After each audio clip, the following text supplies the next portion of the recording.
Good morning students. Welcome back to Zoology online class. Already we have studied about vermiculture and apiculture through this online class.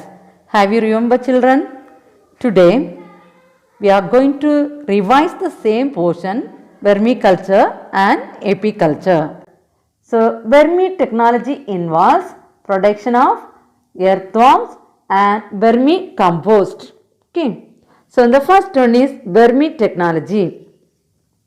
Maintenance of soil organic matter is very important for sustainable productivity and this is attained by vermitechnology. What is vermiculture? Vermiculture involves the artificial rearing of earthworms and using them for the production of compost from natural organic waste. So vermicompost or vermiculture involves the artificial rearing of earthworms and using them for the production of compost from natural organic waste. So what are the earthworm species involved for vermiculture? The earthworms used for vermicompost production are Pheronix excavatus, Eisenia fetida, Utrillus eugeniae. Okay. So vermicomposting, it is an important component of organic farming which can convert bio-waste into nutrient-rich organic manure by using earthworms. How it occurs? It is an important component of organic farming which can convert bio-waste into nutrient-rich organic manure by using earthworms. So with the help of earthworms, the bio-waste are converted into rich organic manure.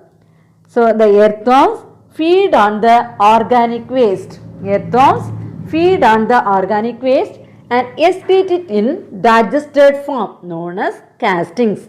The compost is generally called vermicompost. This compost is generally called vermicompost. Then what is vermicompost? Vermicompost is the excreta, which is a fine granular organic matter formed by the decomposition of organic materials by the earthworm. So what is vermicompost? Vermicompost is the excreta which is a fine granular organic matter formed by the decomposition of organic materials by the earthworm. Okay, are you understand? Next one, vermicomposting materials. For preparation of vermicompost, what are the materials necessary? The first thing, biologically degradable organic waste are used as potential organic resources for vermicomposting. Biologically degradable organic waste are used as potential organic resources for vermicomposting. They are, the first one is agricultural waste. So that is crop residue, vegetables waste, sugarcane, trash. Okay. The second thing, crop residues, rice straw, tea waste, cereal and pulse residues, rice husk, tobacco waste and coir waste. Third, leaf litter, pieces of leaf or dried leaf. Fourth thing, fruit and vegetable waste. And next, animal waste, that is cattle dung, poultry droppings, pig slurry, goat and sheep droppings. That's the last one, biogas slurry. These are the materials we have to add it and make a vermicomposting. So once again, what are the materials necessary for making vermicomposting? The first one, agricultural waste. Second one, crop residues, that is rice straw, tea waste, cereal and pulse residues, okay, rice husk, tobacco waste, coir waste. Next, leaf litter. Next, fruit and vegetable waste. After that, animal waste, that is cattle dung, poultry droppings, pig slurry, goat and sheep droppings. The last we have to add biogas slurry. Clear it? Have you got it everyone? Okay. So next one, vermicomposting by bin method. Okay. So based on bin method, how to prepare vermicomposting? Let us see one by one. It is the rearing of earthworms in a container or bin. So, rearing of earthworms in a container or bin. The container is half filled with bedding materials such as shredded cardboard, leaves, paddy husk, chopped straw, sawdust and manure. Okay, first we have to take a container or bin. Then half filled with bedding materials such as shredded cardboard, leaves, paddy husk, chopped straw, sawdust and manure. Okay. Next, small quantity of soil and sand is added to provide necessary grit for the worms. Okay. What we have to add it? We have to add soil or sand. The bedding material should be moistened by adding water that enable free movements of the worms. Okay, so bedding materials we have to add here water. Then only they can able to move freely. The worms are gently placed and spread evenly on the bedding. So after that we have to spread the worms on the bedding. Next, organic waste or kitchen waste, vegetable and fruit waste we have to add it, which are fed by the earthworms. For eating we have to add organic waste. The bin is covered with coconut leaves or kanni bags to conserve moisture. So the bin is covered with coconut leaves or kanni bags. For what purpose we have to cover it? To conserve moisture. It provides darkness and keep out of rust. After a period of 60 days, the waste are completely transformed into nutrient-rich materials that are excreted by earthworms known as worm castings. These castings are harvested and used as organic manure. So once again we can see vermicomposting by bin method. So in this method, for rearing of earthworms we have to take it bin or container. After that we have to half filled with bedding materials, that is shredded cardboard, leaves, paddy husk, chopped straw, sawdust and manure. After that a small quantity of soil and sand is added to provide necessary grit for the worms. Okay. Then the bedding material should be moistened by adding water. Okay. Then the worms can able to move freely. After that we gently place the worms on the bedding. For worms eating we have to add organic waste, that is kitchen waste, vegetable and fruit waste. Okay. The bin is covered with, last what we have to do? We have to cover the bin. Okay. Why we have to cover it? With coconut leaves or kanni bags to conserve moisture, provide darkness and keep out of rust. Clear it? So we have to cover that bin with coconut leaves or kanni bags to conserve moisture, provide darkness and keep out of rust. Okay. After a period of 60 days, what happens? The waste are completely transformed into nutrient-rich materials that are excreted by earthworms, okay, known as worm castings. These castings are harvested and used as organic manure. Have you got it everyone? Clear? Okay. So next we can see advantages of vermicompost. Okay. What are the uses of vermicompost? Vermicompost is dark brown in color and similar to farmyard manure in color and appearance. It is a rich source of nutrients essential for plant growth. It makes the soil fertile. Clear? The first point, it is a rich source of plant growth, nutrients and for plant growth and makes the soil fertile. Next, it improves the water holding capacity and helps to prevent soil erosion. So, vermicompost improves the water holding capacity and helps to prevent soil erosion. Next, it contains valuable vitamins, enzymes and growth regulator substance. It contains valuable vitamins, enzymes and growth regulator substance. Next, it enhances decomposition of organic matter in soil. It enhances decomposition of organic matter in soil.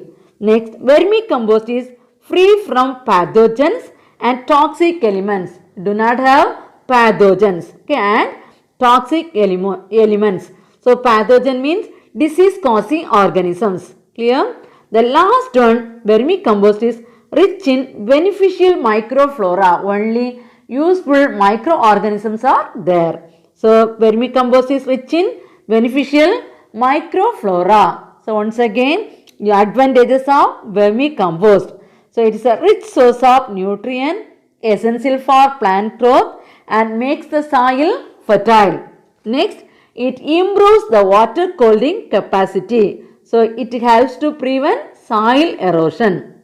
Next, it contains valuable vitamins, enzymes and growth regulator substances. Okay. Next, it enhances decomposition of organic matter in soil. Next, it is free from pathogens and toxic elements.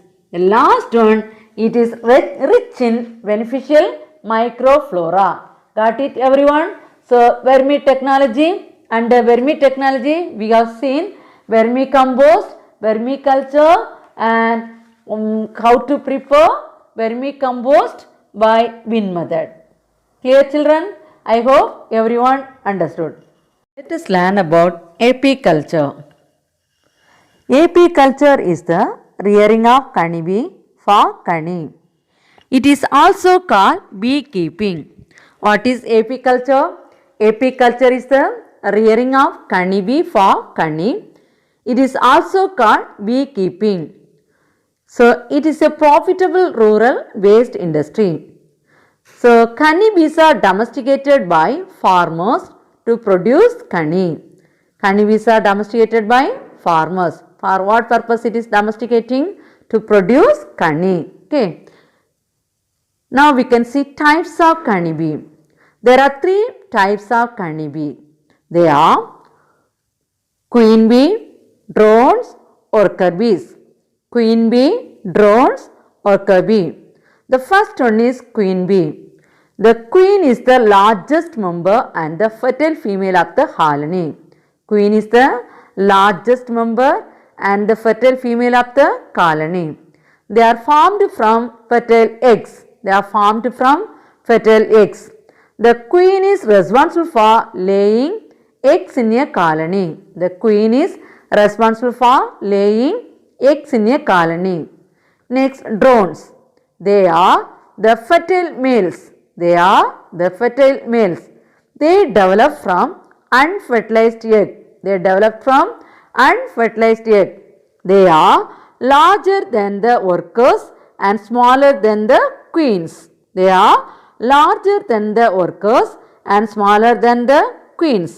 Their main function is to fertilize the eggs produced by the queen. Third one, worker bees. They are sterile female bees. So worker bees are sterile female bees and are the smallest members of the colony. So worker bees are the smallest members of the colony. Their function is to collect honey, look after the young ones, clean the comb, defend the hive and maintain the temperature of the beehive. So what are the functions of worker bee? Their function is to collect honey, look after the young ones, clean the comb, defend the hive and maintain the temperature of the beehive. So how many types of honeybee? There are 3 types of honeybee. What are they? Queen bee, drones, worker bee. So what are queen bee? It is the largest member and the fertile female of the colony. Okay. So what is the function? Queen is responsible for laying eggs in a colony. So only laying eggs. Drones. They are fertile males. Then who is fertile female? Queen bee. Queen bees are fertile female. Drones are fertile males. What is the function of drones? Their main function is to fertilize the eggs that is produced by queen. So their main function in drones function is to fertilize the eggs. Then what are worker bees? They are sterile female bees. Worker bees are sterile female bees and are smallest members of the colony. They are the smallest members of the colony. Okay. Tell me the functions of worker bees. Their function is to collect honey, look after the young ones, clean the comb, defend the hive and maintain the temperature of the beehive. Clear? Have you got it? Okay. Let us learn about varieties of honey bee. There are two main varieties. One is indigenous varieties, another one is exotic varieties.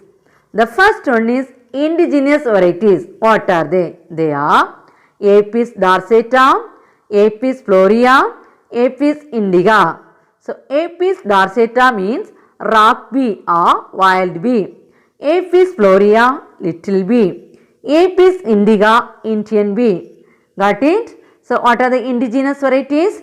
Apis dorsata, Apis florea, Apis indica. Okay. Exotic varieties.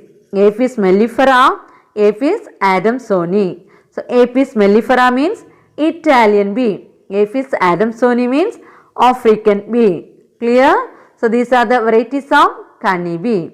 Now, we can see structure of bee comb.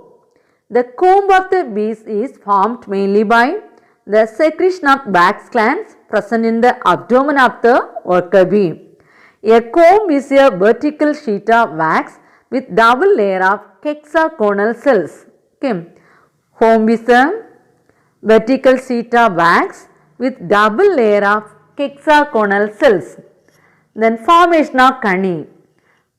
The honey bees suck the nectar from various flowers. So, honey bees suck the nectar from various flowers. The nectar passes to the honey sac. The nectar passes to the honey sac. In the honey sac, the sucrose present in the nectar mixes with acidic secretion and by enzymatic action, it is converted into honey which is stored in the special chambers of the hive. Clear? How to we get it honey? The honey bees suck the nectar from various flowers. The nectar passes to honey sac. In the honey sac, what is present? Sucrose is present and it mixes with nectar, acidic secretion and by enzymatic action. It is converted into honey which is stored in the special chambers of the hive. Quality of honey depends upon the flowers available to the bees for nectar and pollen collection. So, quality is based on flowers available to the bees for nectar and pollen collection. Clear it? Okay. So, now we can see product from honey bee. Okay. What are the product we are getting from honey bee? Honey bees are used in the production of honey and bee wax. Everyone we know, isn't it? So, honey bees, from the honey bees we are getting that honey and bee wax. Okay. Honey bees are used in the production of honey and bee wax. So, honey is used for our health. It will prevent many diseases, isn't it, children? Okay. Other useful products obtained from honey bees are bee pollen, royal jelly, propolis and bee venom. Okay. So, products are bee pollen, royal jelly, propolis and bee venom. The main products honey and bee wax. Okay. First one, honey. So, honey is a sweet, viscous, edible, natural food product. So, everyone like to eat it. Is it, children? Okay. So, it's a sweet, viscous, edible, natural food product. Dextrose and sucrose gives sweet taste to the honey. So, how we are getting the sweet taste to the honey? It contains dextrose and sucrose. It also contains amino acids, B complex vitamins, ascorbic acid and minerals. What are the things present? Amino acids, B complex vitamins, ascorbic acid and minerals. So, formic acid is a preservative in honey. So, honey we can store it many days, isn't it? It won't be decay because it contains formic acid. So, formic acid is a preservative. Invertase is an enzyme present in honey. So, invertase is an enzyme present in Kani. So, uses of Kani. Kani has an antiseptic and antibacterial property. So, it is an antiseptic and antibacterial property. It is a blood purifier. So, Kani is a blood purifier. It helps in building up of hemoglobin content in the blood. It helps in building up of hemoglobin content in the blood. It is used in Ayurvedic and Unani system of medicines. It is used in Ayurvedic and Unani system of medicines.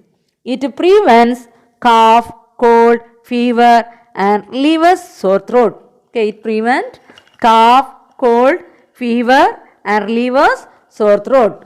Next, it is a remedy for ulcers of tongue, stomach and intestine. It is a remedy for ulcers of tongue, stomach and intestine. It enhances digestion and appetite. It enhances digestion and appetite. So, these are the uses of Kani. So, once again we can see uses of Kani. Honey is a blood purifier. It is a blood purifier. It has an antiseptic and antibacterial property. It has antiseptic and antibacterial property. It helps in building up of hemoglobin content in the blood. It is used in Ayurvedic and Unani system of medicines. It prevents cough, cold, fever and relieves sore throat. It cures ulcers, that means ulcers of tongue, stomach and intestine. So, it prevents digestion and appetite. Have you got it? I hope all understood. Okay. Children, in the previous online class, we marked the questions that you learn it. Okay. Questions, Roman letter 6, question number 5. Roman letter 6, question number 5. What are the species of earthworm used for vermiculture? What are the species of earthworm used for vermiculture? Next one, question number 6. Roman letter 6, question number 6.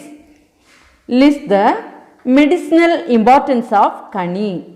List the medicinal importance of Kani. Next question, Roman letter 7, question number 3. Roman letter 7, question number 3. What are the sources of organic resources for vermicomposting? What are the sources of organic resources for vermicomposting? So, these 3 questions, children, you thorough it. Okay. Thank you, students.